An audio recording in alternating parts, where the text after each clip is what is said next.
Hey guys, the Langbanger here.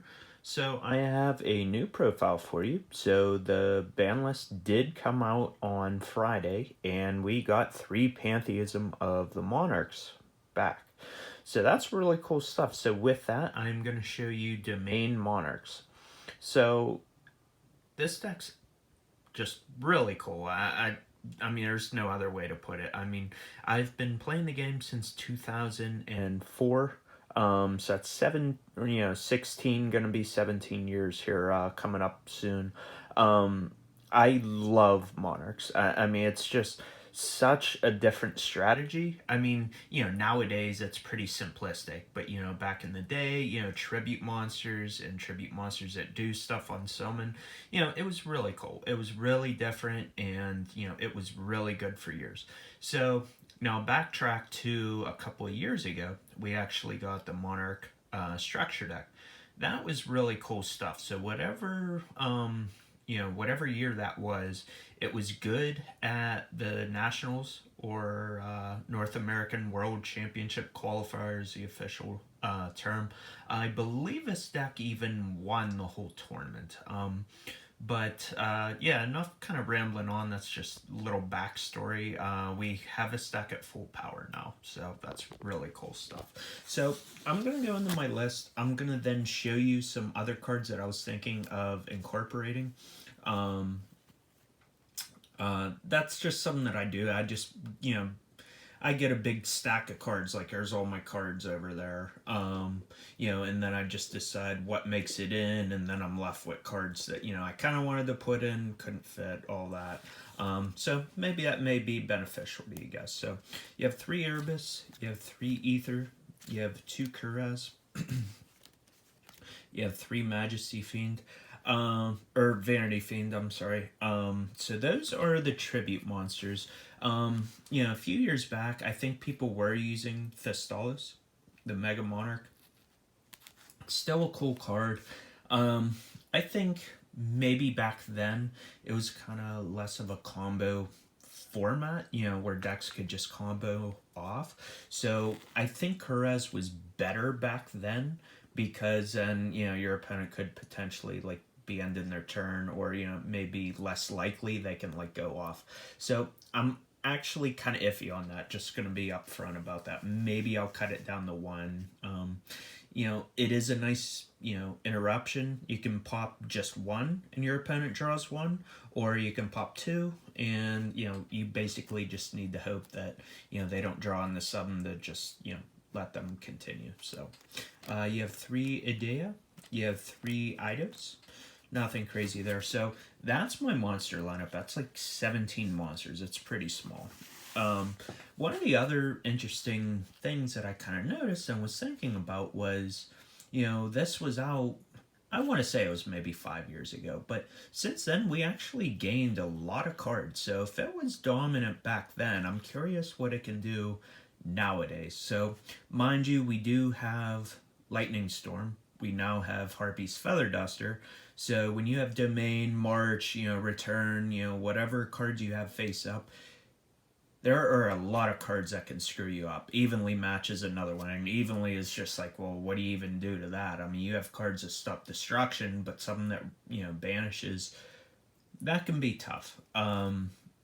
So I do have some in my main that kind of try and incorporate that, and we'll get to that. So you have 3 Pantheism, you have 3 Tenacity, you have 3 Stormforth, you have 3 Domain, you have 2 Return of the Monarchs. I can't remember if people always used 3, but I'm going to be upfront. I say this every single video and every deck profile that I show you. I run out of room so quickly, and I think to myself, well, what the heck can I cut?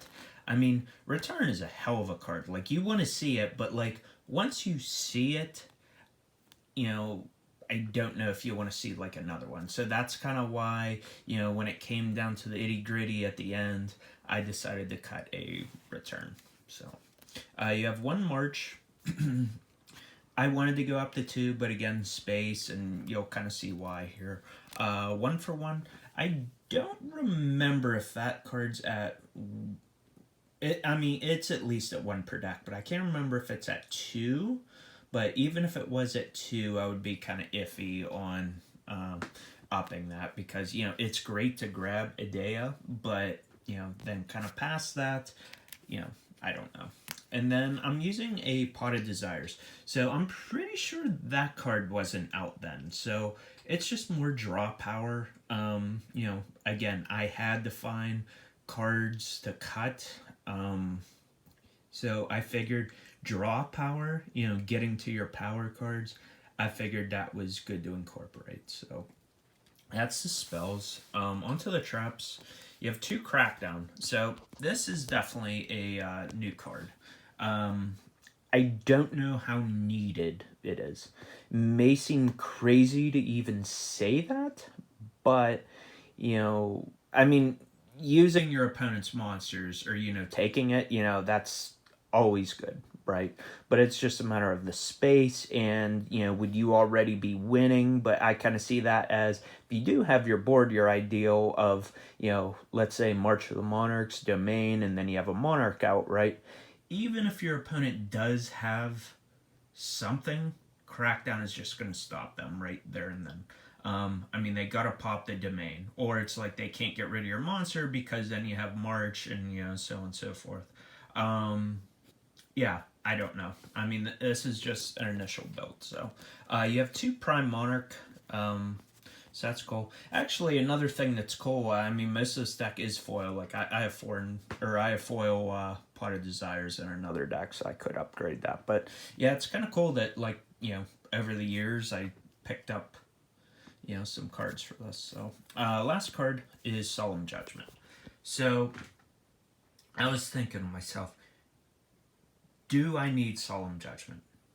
I mean, it's crazy to say that in ways, because it's a hell of a card, and if you're using a deck that has like a setup on the board, like if you're using a combo deck, that's one thing you probably don't need Solemn, because you're gonna have negations somewhere else. But it's like, you have to stop Lightning Storm, you have to stop Harpy's Feather Duster, you have to stop Evenly if that starts to see play.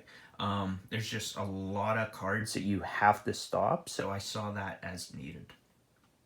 So that's my opinion. So that's the deck. Of course, no extra deck. But now onto the list or stack of cards like I was thinking of incorporating. So I don't think we had a Morphage Sloth back then, but it's another Domain. Could I mess around with the Vanity Fiend, ratio, or could I cut down on a Kurez, or could I up my monster count a little bit? Maybe. So it's a card I was thinking about. 3rd Kurez. There's the Fistalis Mega. I was thinking Mithra. It was always a really cool card. It has some applications now. I mean, even stuff like with Evenly, which a friend of mine kind of thought of that and gave me that idea. But if you need the extra tributes, could be a thing. It's another Thestalos. Majesty Fiend. It's kind of interesting that Vanity Fiend has, I think, 1200 defense. This actually has the Monarch stats, so you can use Tenacity with that. So it's not stopping special summoning, but it is stopping effects. So if you wanted to incorporate that, that's fine. Vanity Roller. It's just a bigger of the Fiends. I don't think that's necessary, but it was something I just initially pulled out. Scary Moth. I don't even know how many people have ever even seen this card. I had a Mausoleum of the Emperor deck, and I was using this. So each player can only special summon a monster once per turn. So that's absolutely crazy.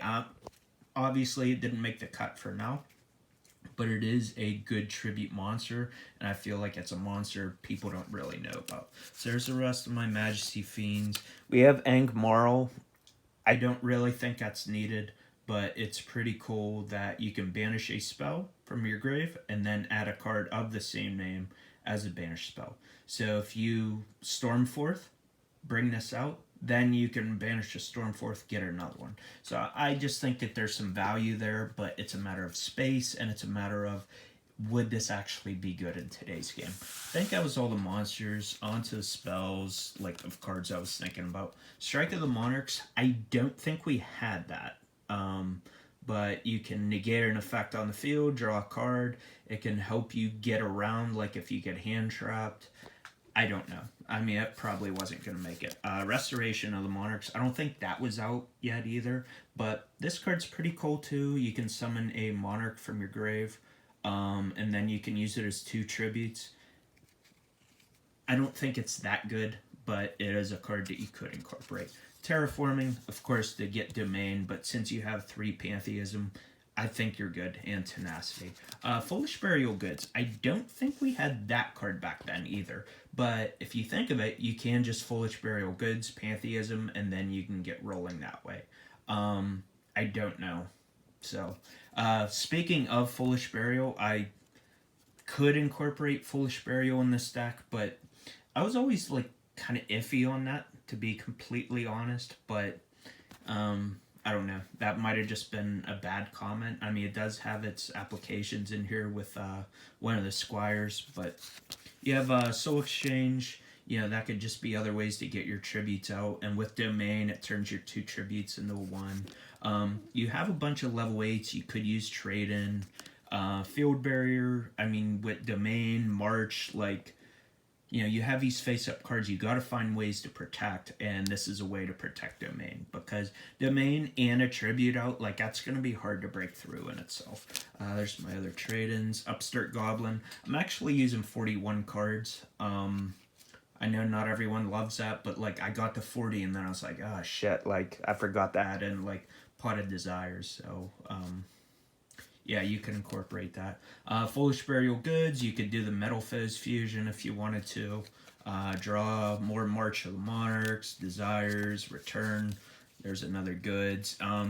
Escalation, I'm not using that in the main, but you could use that as a way to tribute on your opponent's turn. This was actually the really big one. So, Monarchs Erupt. You guys are probably going to call me crazy, or maybe you noticed that. I'm not saying I wouldn't incorporate that, but that's just an initial build. Card's unreal. It's searchable.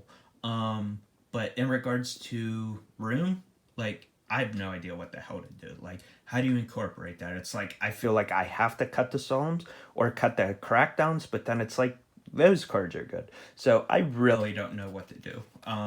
But then you got another Prime Monarch, another Crackdown. There can only be one. So this card's actually pretty cool in this deck too, because a lot of your monsters are actually different types.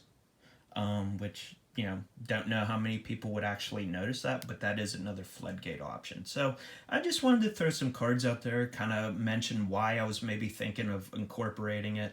But, you know, all these cards didn't make the cut, or at least initial cut. Maybe I'll, like, solitaire some hands, get a feel for if things are drawn well and stuff like that, and maybe I'll edit the list and make a new video for you. But thanks for watching, guys. Hopefully you guys enjoyed that content and kind of the extra, you know, discussion about the other cards that I had there, and have a good day. Peace.